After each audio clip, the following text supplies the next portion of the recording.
Grab ourselves a nice freshie and get this plopped down. Perfect. Hey, what's going on, YouTubulous? EXO coming at you here, wicked pumped to show you today's new YouTube video. The subs are officially, finally ready to rock and roll. Loaded up with all new parts, even beefier parts at that. I'm seriously more excited for these than I was the originals. Back in the day, the OG XXX18s retailed for over $1,000 a pop. So getting my hands on 12 of them was a huge undertaking. Honestly, way harder than I thought finding these suckers in the wild. Ended up having to drive all over the dang country, scooping up every last 18 I could possibly find. Took about 11 years, but here's the status of the collection now.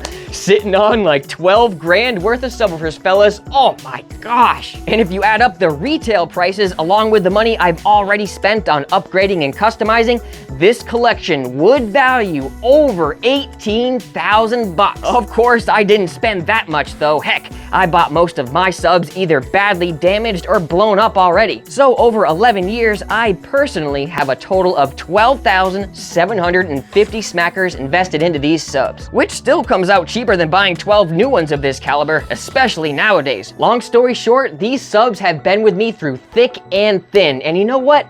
It makes me kind of happy keeping them going for the future. That's why I still get such a laugh every time people comment all angry on the initial blowout video.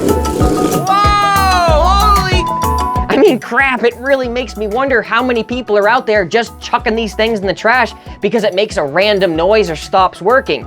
Bottom line, more people need to know that a subwoofer can be fixed. So in this video, we'll be showing the complete process of dropping in new parts from PSI Car Audio. Thanks for joining me again on YouTube today. Now roll that beautiful bean footage.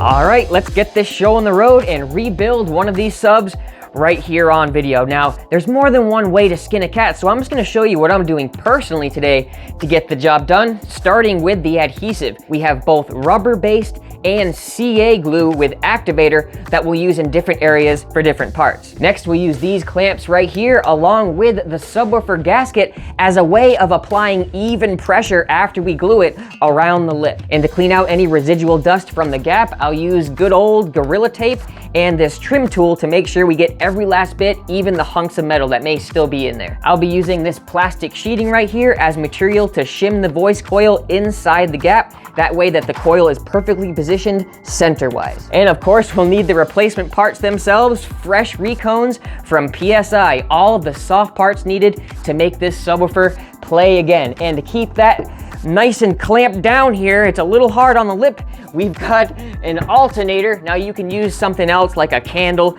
but this is nice and heavyweight. We'll have that sitting right on top of all the parts after we're done assembling. That way everything's nice and tight. And then when we put everything off to the side, just to make sure nothing gets scratched on the bottom, I'm gonna use some yoga mat and some scissors just to cut out a nice little square the size of the bottom plate. That way it's nice and protected while it's sitting down on the floor. Some other various things I'll be using: zip ties to make sure that the direct leads don't get yanked on after installation, some clippers to clean everything up, and quite possibly the most important thing is some clean release tape. This works wonders when applying the dust cap with all that adhesive frickin' coming off of it. So let's get busy, shall we?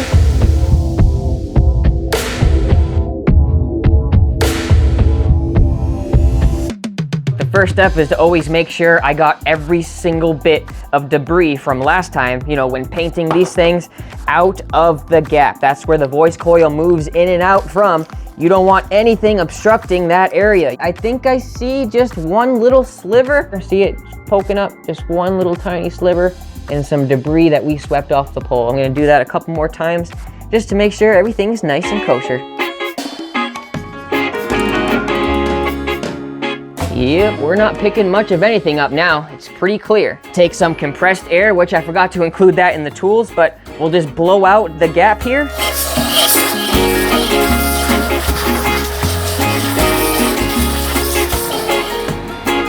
The inside of the gap is all cleared out so the voice coil can travel nice and freely inside of it. So now things are about to get real. Let's bring out the spare cartridges. That's what I like to think of them as, like, you know, cartridges bringing out. You can upgrade different parts on these things. It's just the softies of what is your subwoofer. So let's go ahead and start with the first application of glue, because we'll kind of need to gradually fish these wires through these holes after that, because I don't want to be holding one and trying the other. So this is what we're gonna do. Put this off to the side and get our CA glue and get a nice thick application on the spider landing. That way when we compress the actual spiders onto it, it kind of oozes the glue up and around and then almost becomes flush with this lip. We'll put down as much as we can to make it as flush as we can.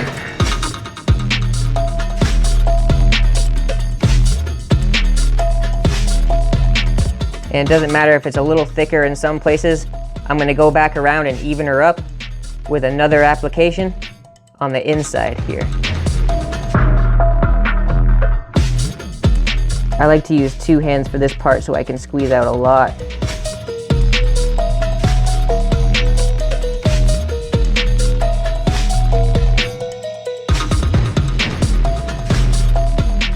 Okay, take my parts. This is the part where I kind of want to work a little quick.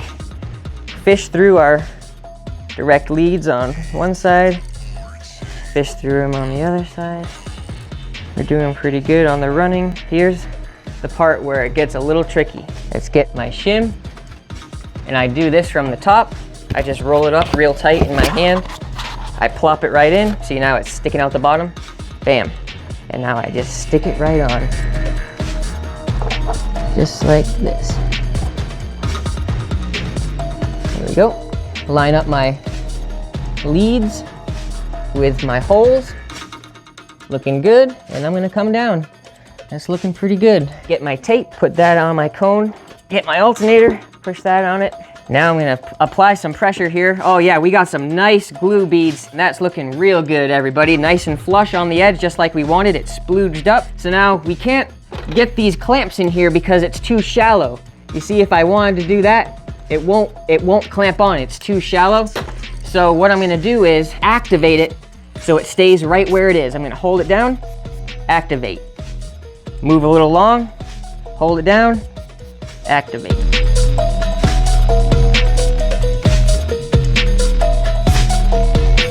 All right, he's essentially clamped down from that activator. She ain't budging on the landing. So now let's prop up this surround and do something a little funny looking, but it's a nice handy trick. You can use little pieces of wood to prop it up, or you don't even have to do it. You can go gradually along the sides and just pry it up with your hand. Makes it look like a little percolating baboon, if you ask me. The next type of adhesive, this is the rubber-based glue. This is going down on the surround to the landing of the surround, nice and thick.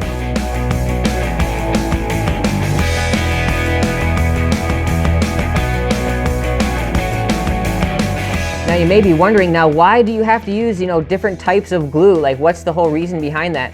Well, it's just, better safe than sorry. Some glues cure really brittle, but this stuff actually will contract when it cures and becomes really stretchy. It doesn't have any brittle characteristics whatsoever. Now this is the part where we snap her back down into place.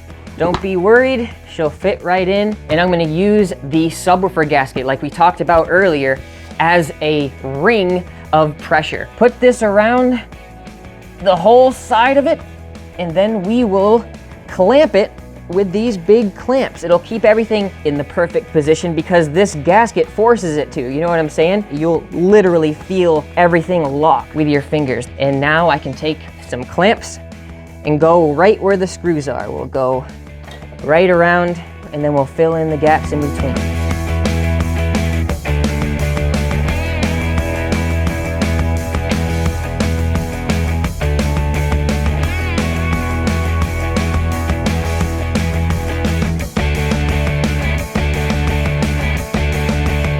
At this point, we're pretty much good. We don't really need to do any clamps in here because of that gasket. It's applying pressure in between those 2 points. But just for good measure, I have these other small ones here. So I just like to do a tiny little one in between, just like this. Just for good measure and that overkill factor, you know what I'm saying?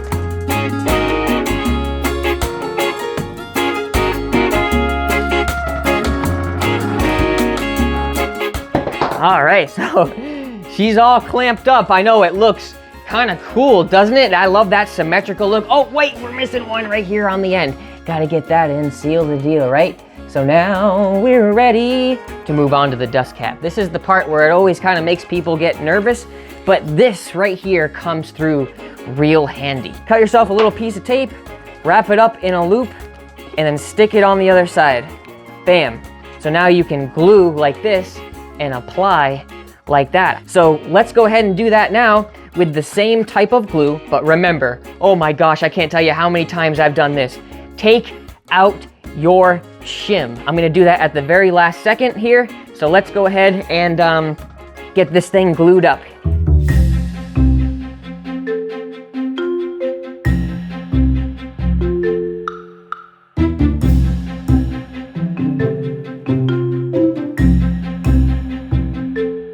All right, now we got the glue on there. Now with a nice swift turn, it's okay if it's not perfect underneath, it'll look fine on top.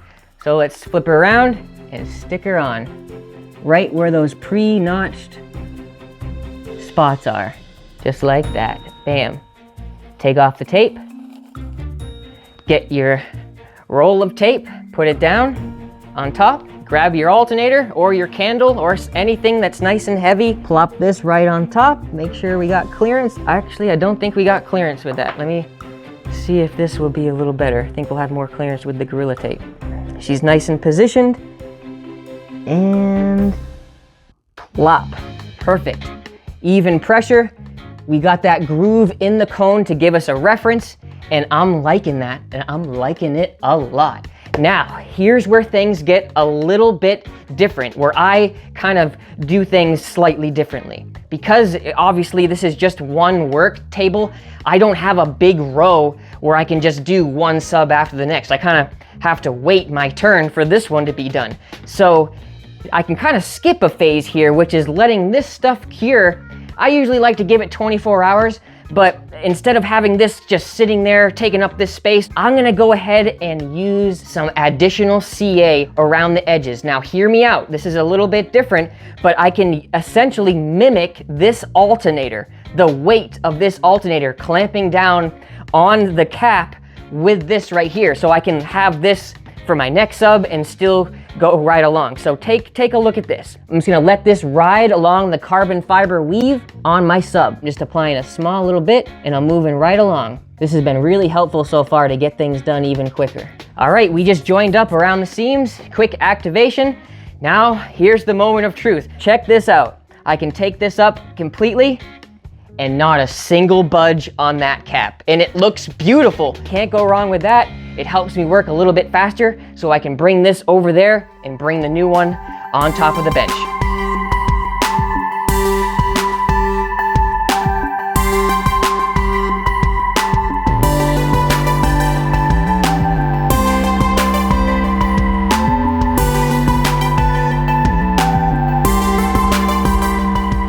Well, looks like I forgot to take the frickin' shim out. I'm telling you, it happens to the best of us. I was focusing on filming, lo and behold, I forgot to take the shim out. So let's do another frickin' re-job. Oh my gosh, I'm such a re-re.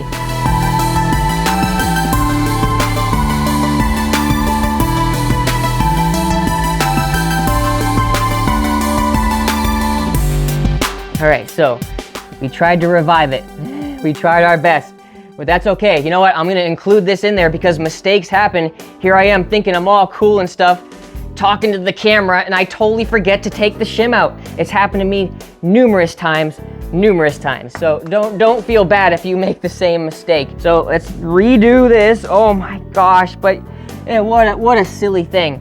But it just lets you know that you can still, work backwards once you've already started gluing like that. We saved her though. Everything's gonna be just fine.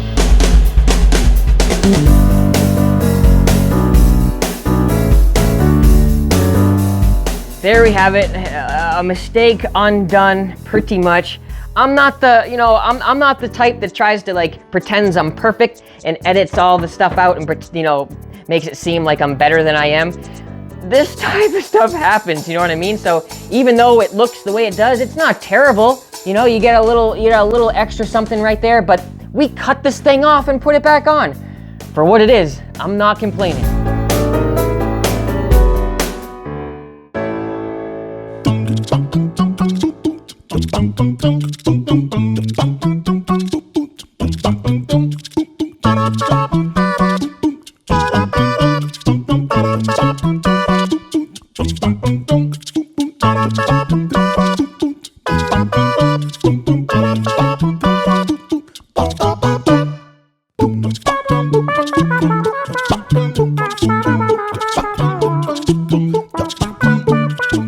All right, redemption time. Let's get this other dust cap glued on there the way it was supposed to be the first time I filmed this, but that's okay, right? We're all human.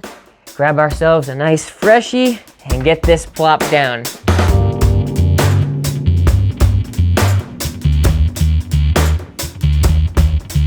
Now we'll get the shim out of there, goodness gracious, and do a little plop diddly-o-so with our dust cap. Perfect. Oh, gotta love it. Get some weight on the cap, nice and centered up. There we go. Some even pressure on the cap. I am liking that. I am liking that a lot.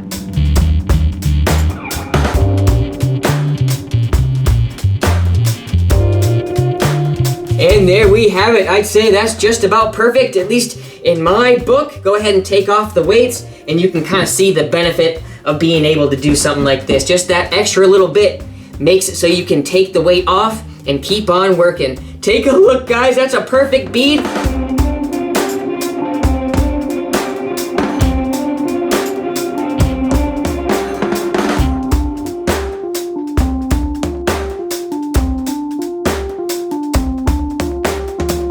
That makes 12, everybody. Each subwoofer is fully rebuilt and ready for another round. Looking ultra snazzy in their new pairs of shorts too. You would never know that these are almost 20 years old and previously blown up in a big old puff of smoke.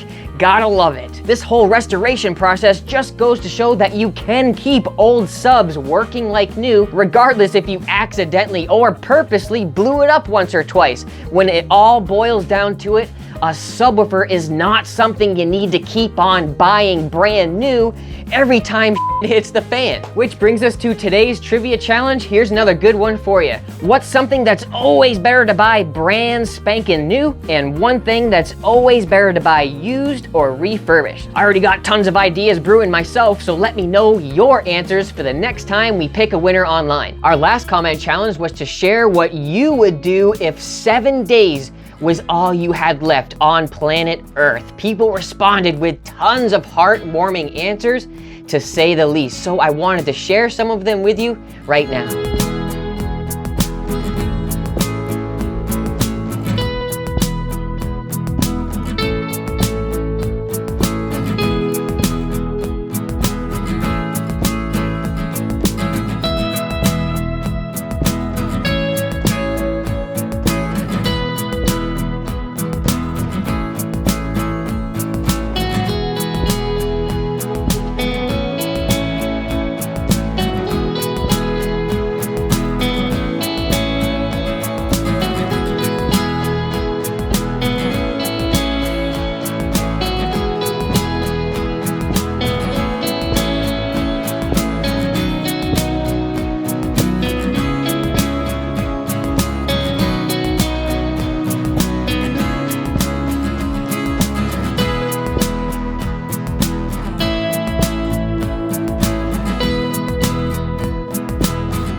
And the #1 voted comment on that video was from Mr. Slim Bob. He says, I would spend my last 7 days surrounded by my family. I don't care what we do, as long as we are together, that's what's really important. You know what? I totally agree, man. Gotta stay true to the fam and friends to the very end. I appreciate the comment too. Thanks again for watching and showing love to good old Showtime. The website has been on fire lately with that EXO coupon code. Seriously, you guys are killing it. It seems like everybody is upgrading nowadays. So check out the links in the description for a great place to check out more car audio stuff. And as always, stay loud and stay proud. This is EXO signing out.